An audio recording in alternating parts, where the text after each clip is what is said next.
becoming your favorite self isn't about becoming someone who has all the answers. No, far from it. It is becoming someone who trusts herself enough to listen to her own inner dialogue, her own inner voice, her own inner wisdom.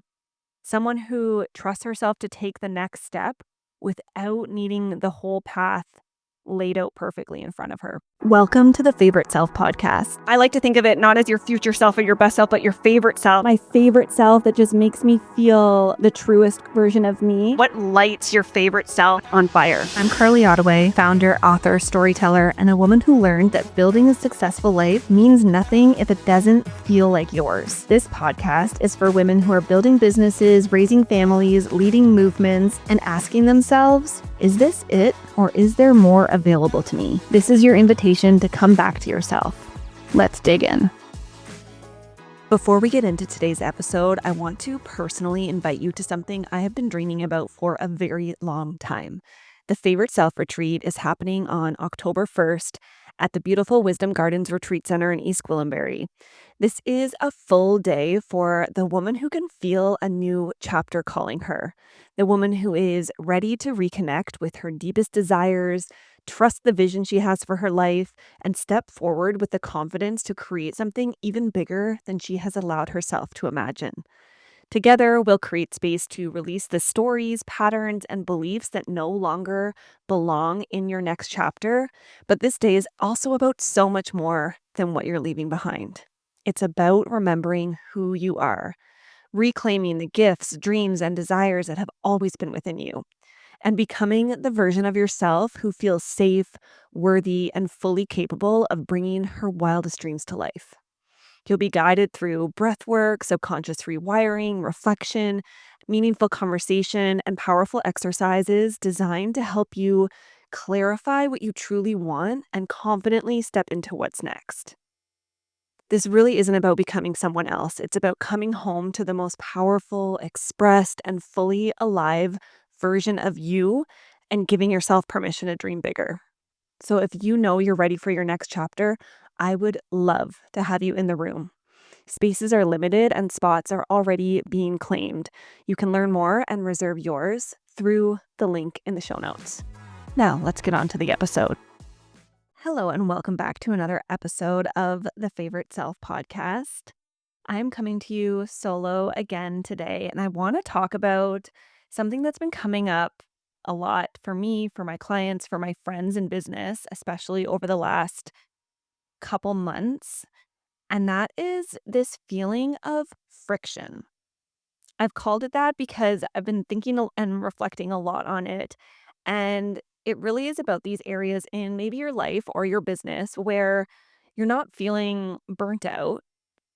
You're not necessarily, it's not that you're unmotivated, but you're just not feeling it. Maybe there is a fatigue with it, a feeling of exhaustion.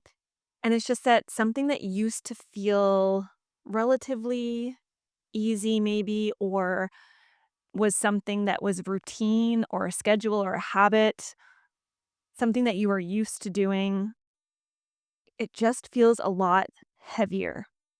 It's not flowing the way that it used to.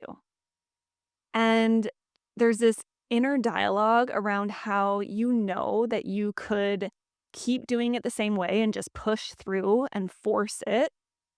But there's a part of you that just keeps resisting. And I was at dinner recently, a female founders dinner hosted by the incredible Ali Aruda, who I must have as a guest on the podcast. She's a good friend of mine. And it was this group of successful women in business who are building multiple 6, 7, even 8-figure businesses sitting around this table. It was a really intimate dinner, which I love going to these more intimate networking events. It just allows you to really get deeper much faster, which is also why I created the Favorite Self Retreat. I love these groups of like 10 to 15 women coming together in a space. And we were having such great conversations, but there was really this almost immediate collective response around the table when we started talking about Instagram. And it was this feeling of, oh my God, I just am not feeling like showing up there right now or showing up in the same way, or I can't even open the app without cringing. I'm so tired of seeing the same content. Even this feeling of I'm just over feeling like I have to put out so much content and work so hard for the sale, this resistance. And if you remember, I was feeling this earlier this summer in July. I recorded a solo podcast about it. If you haven't listened to it, you can go back and check it out. My solo episodes are always short, they're like 25 minutes. And everyone could really relate to this feeling. And I found it so interesting because I had been feeling this previously. And as someone who's been in the marketing world for 15 years, around 15 years, who's been in entrepreneurship for 11 years, I know how to create content. I have been on these platforms for over a decade. I know how to market.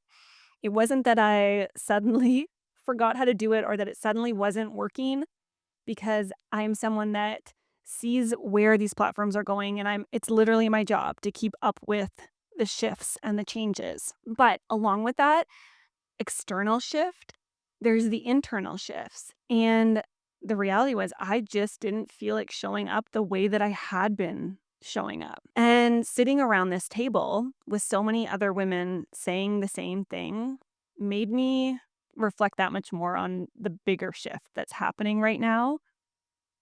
Because I think too often our instinct when we hit this feeling of friction is to treat it like a problem that we have to solve. We are entrepreneurs, we are problem solvers.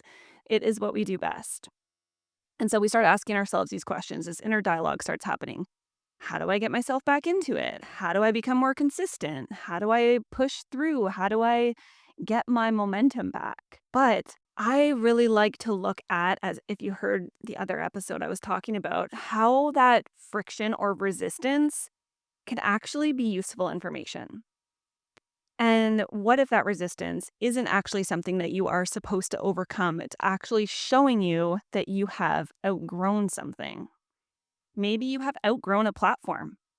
The reality is that if you have been building an online business for the last handful of years plus, decade plus for me, you have probably had a presence on Instagram. Instagram has probably been a big part of your strategy. It's been one of the leading platforms for years.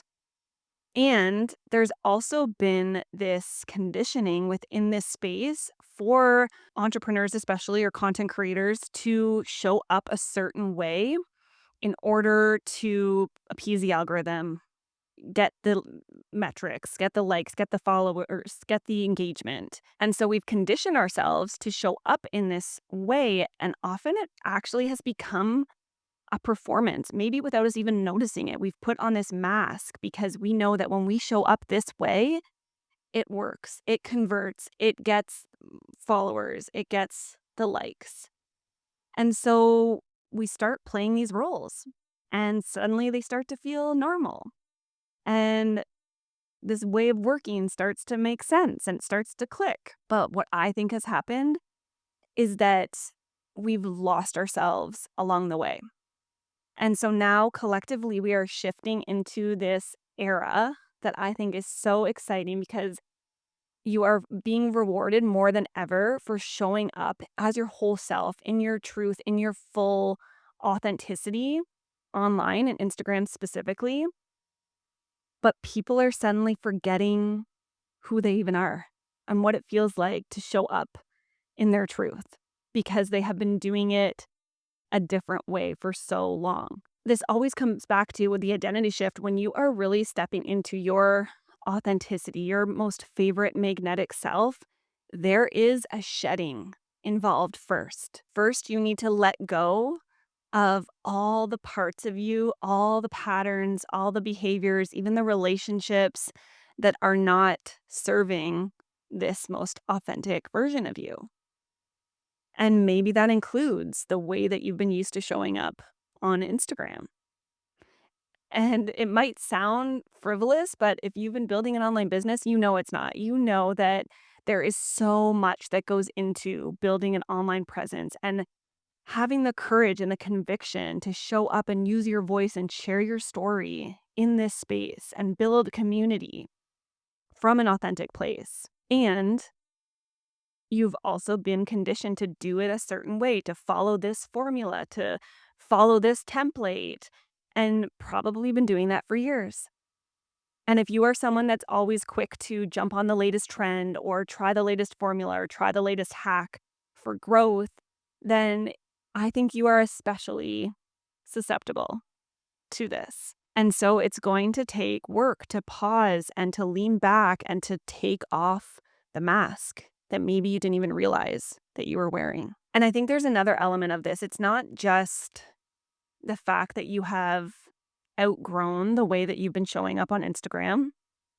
I think we have outgrown so many other parts of how we run our businesses, how we lead our businesses, and ultimately how we define success. And this is, again, this collective shift we are heading into in this new paradigm. You can read all about it in Human Design. One of my favorite experts to follow is Jenna Zoe. She writes incredible pieces about this on Substack, if you're not familiar with it. But we are collectively heading into a whole new era where I believe more than ever we are going to be rewarded for leaning into our true gifts, our true purpose, and showing up and sharing them with the world. And we're just on the tip of it. So there's so much unknown still. And it's scary when it's unknown and uncertain. And there's a lot of risk involved. And there's going to be trailblazers that are going to lead the way. But I think what's important for us is to really make room for a bigger conversation about what we're actually building towards, what we want our life and our business to feel like.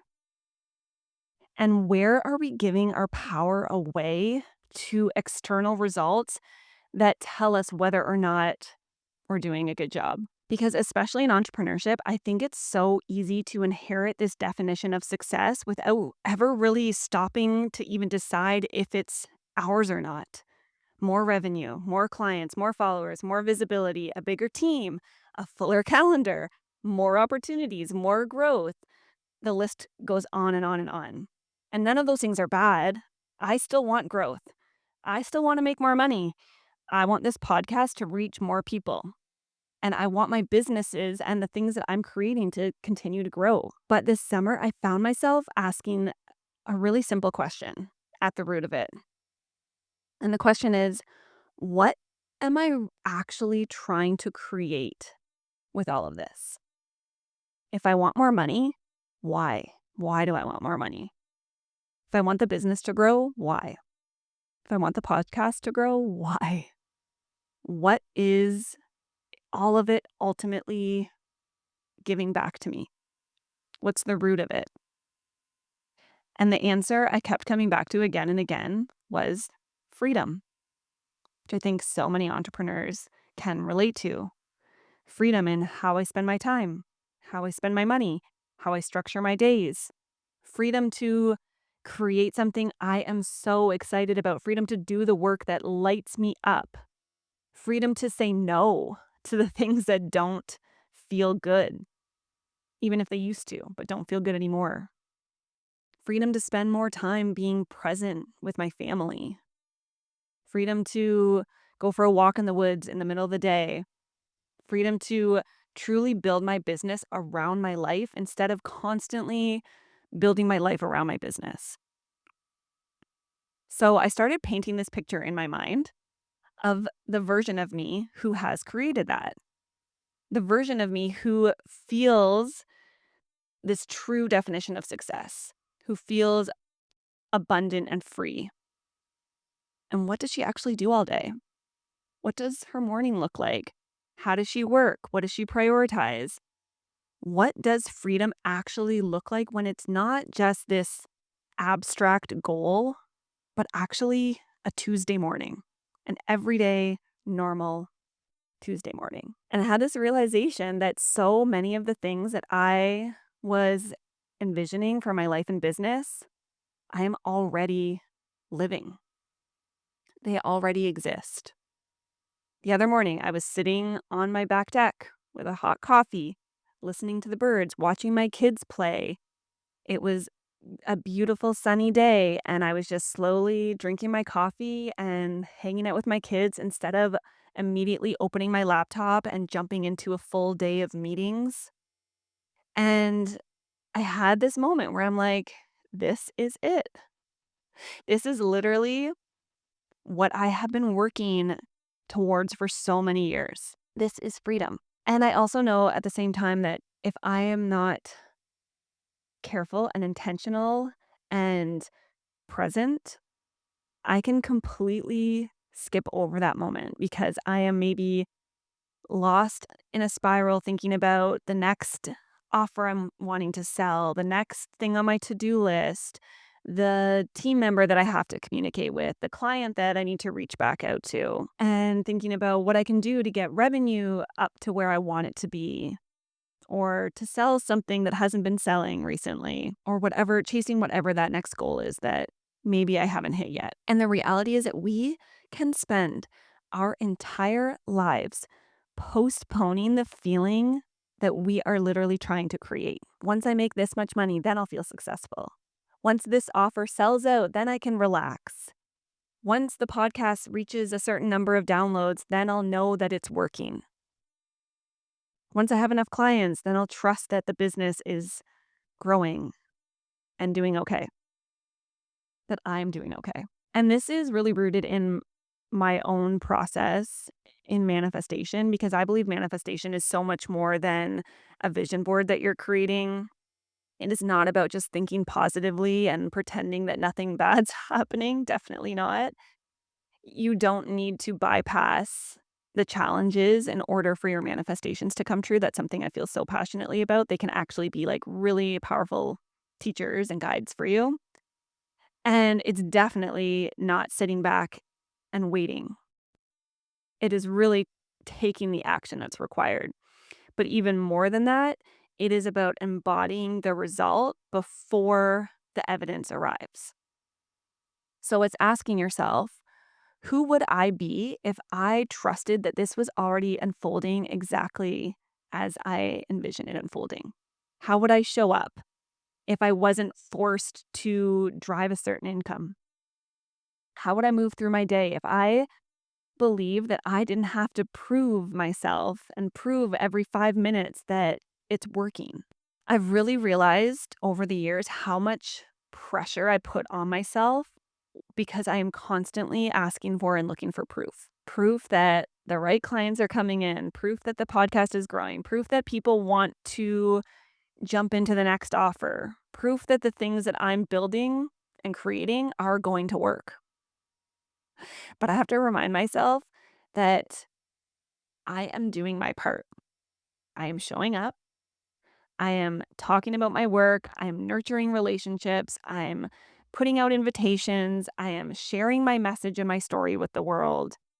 And at some point, my responsibility ends and this need for control begins because I can create the conditions, but I cannot control the outcome. And that actually has been such a freeing lesson for me to learn as a recovering control freak. So I can trust that the right clients are coming in because I know I am taking the action to create the opportunities for them to find me. I can trust that this podcast is finding the right listeners and attracting the right guests because I am showing up in my truth and talking about what actually matters to me. I'm allowing myself to have the conversations that I really care about instead of just manufacturing something because I think that it's what will perform well. That's a big one. And I can trust that the right people are jumping into the next offer because I have the receipts for that. Every program that I've run, every room I've brought together, somehow the right combination of people has always found their way into it. Even when it's been a smaller combination of people than I maybe intended, smaller than the initial goal that I set for myself. It's always been the right people, the people that needed that transformation at that time the most to get the most impactful results. And that's who I'm looking to attract. That's who I'm looking to work with. The people who really need my gifts, my superpowers, what I have to offer, and how I do it differently. And so when it comes to my responsibility in that, my job is to get the message right. My job is to create the container. My job is to deliver the transformation, the promise that I said I was going to deliver. My job is also to make the invitation. I am the channel. I am not responsible for controlling exactly how and who arrives there. And there's something that is so freeing about recognizing the difference between responsibility and control. Because I think a lot of us confuse the two. We think that if we care enough, we should be able to control the outcome. If we do everything right, the launch should go exactly according to plan. If we create the good value packed post, then it should reach a certain number of views. If we have an amazing offer, people should buy it immediately. And it's this feeling of like, if I am truly good at what I do, then I should never have a slow month. Because what does that mean about me? Which I'm also going to get into. But entrepreneurship does not work like that. And honestly, entrepreneurship has taught me more about self-trust, because this is the self-trust conversation, than almost anything else in my life. Motherhood has also been a big one. You have to make decisions without knowing whether they're going to work. That is entrepreneurship.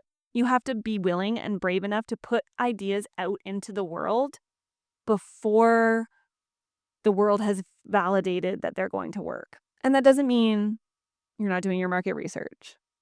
There are steps you can take to test an idea, absolutely. But you are still having the courage to create something from nothing and share it with the world. And this means trusting your intuition and then collecting the information afterward. You get to pivot. You get to experiment. You get to let things go. You get to say no. Sometimes you get to hear no and trust that there's a reason for it. And you get to have months where it doesn't look the way that you hoped it would, especially on the spreadsheets, and not immediately decide that your entire business is falling apart. That's the roller coaster ride. And one of the biggest lessons that I've learned in entrepreneurship is to stop making every result mean something about me. We do this constantly. There's a post that flops and suddenly nobody cares what I have to say. Something doesn't sell and suddenly it's the offer must not be good or the message must suck. A prospect says no and suddenly people don't see the value or the price is too high. An episode gets fewer downloads and suddenly the podcast isn't growing. But those are often stories. The result is data. The meaning is something that we add to that. That's our human. And really our job here is to collect the data, to learn from the data, and to adapt accordingly without taking it personally, which I think is the challenge of it all. Because we are personally invested. When you are so invested, when you have created an offer that comes from your true purpose and is so meaningful to you, and you know how much potential it has to have massive impact, it is so hard to not get attached to the outcome. But you have to be able to separate the two. And this is another question that entrepreneurship keeps asking me over and over again. Can I trust myself even when there isn't immediate evidence telling me that I should? Because self-trust doesn't mean believing that every choice you make is going to work out perfectly. Self-trust is knowing that even if it doesn't work out the way that you hoped, you trust yourself to figure out what's next. And one of my favorite ways to reflect on this, as you know, if you're a listener of this podcast, is to tune into nature. I find myself doing that a lot, especially this summer with this slower pace. If you are enjoying an Ontario summer, you just soak it all up. And if you're like me, you spend as much time outside as possible. And being in nature really gives me these analogies, these metaphors, these signs and synchronicities and mirrors that help me reflect differently and ask better questions. So I actually shared a story recently on my Substack about a bird feeder that we put out. And I'm just going to recap it here for you quickly. But basically, Luke got me this camera bird feeder for Mother's Day. If you follow me on Instagram, then you've probably seen my bird pictures and videos. If not, you're missing out and you should come hang. And when I first put it up, for like 2.5 weeks, not a single bird came to the feeder. And I was like constantly watching it, checking it, looking at my phone for the notifications from the camera app, wondering what was going on. I'm like Googling it and asking Chad, I'm like, why aren't these birds coming? I'm scrambling. I'm like, is it the seed? Do they hate the camera on the feeder? Is it in the wrong spot? What's going on? And then eventually one bird landed and then another. We had some grackles to start, then cardinals and blue jays. And suddenly it was like every bird in the neighborhood got the group text, knew where the food source was. And it made me laugh reflecting on this because the reality is that putting the bird feeder outside and then watching from my window being like, "Hello, birds." Like, "Your food is here. It's dinner time." It was not doing me or them any favors. And it sounds ridiculous, honestly. I'm laughing at myself as I share this. But is this not exactly what we find ourselves doing in business? We put something out there and then immediately hover over it. How many times have you rewatched your stories when you finally talk to the camera? How many times have you rewatched your own content and reels and like refreshed your notifications, wondering, is it working? Are people seeing it? Does anyone want it? And then you start wondering, why haven't they bought yet? Do I need to change everything? Is a message not hitting? Is it off? Is something wrong with me? Something wrong with the offer? And that bird feeder was such a good reminder for me that my job is to create the conditions, to put the thing out there, to make the invitation, to keep showing up and filling the seed with the best seed and giving it enough space to actually work. And there's another thing I've been learning actually, another synchronicity that has come up for me with nature around the other side of self trust. There is this tree in my backyard, this beautiful maple tree that has been slowly dying over many years, long before we moved in, but it became quite clear over the last 3 years that we've been in this home. So we brought in the expert to come look at it, an arborist, and we learned that actually one of its roots has essentially wrapped itself around the trunk at the base of the tree, the base of the trunk of the tree. And it's been literally choking itself out pretty much its entire life, which is so sad to think about. And if you have ever had to say goodbye to a tree, it honestly brings me back to like childhood and another story of another tree that had to come down. And it's a hard loss to lose something that you put a lot of value in, that has been around for a long time. My brother reminded me just about how it's hard for us to see trees die because they live so much longer than us. So it doesn't feel like something that we should experience in our lifetime. And I have been thinking about this a lot and talking to the tree and oh, I'm going there today. If you don't talk to trees, then you're missing out. And I've been thinking about this image of the root of this tree that is literally choking it out. It's technically a key part of this tree, a part that is supposed to fuel it and make it stronger and anchor it and support it. And it's become the very thing that's preventing its growth, that's preventing it from thriving. And so that made me reflect and ask, where am I doing that in my own life and business? Where am I continuing to invest energy in something that has already passed its expiry date? Where am I holding on to one way of working because it once served me? Where am I holding on to a goal because I decided years ago that achieving it would mean something about me and my worth?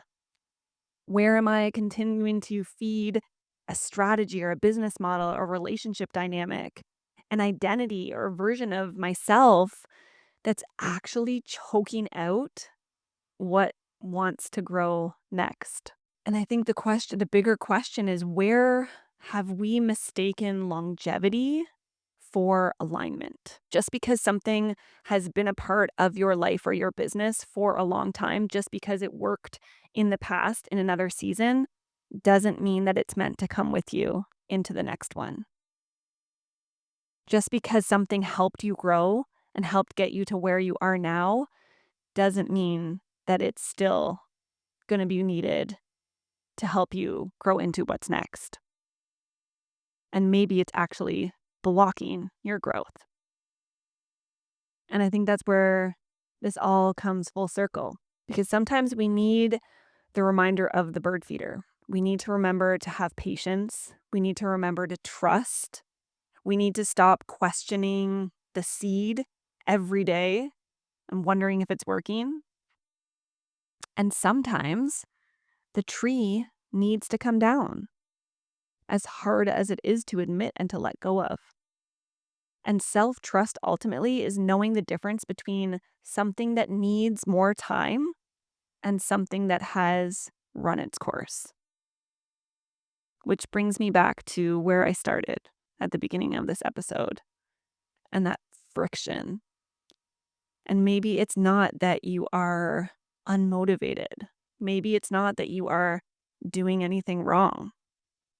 Maybe you don't need another productivity hack or a different morning routine or someone feeding you their formula for success. Maybe there's actually something in you that's trying to tell you that you have outgrown the way that you've been doing it. Maybe your definition of success has changed.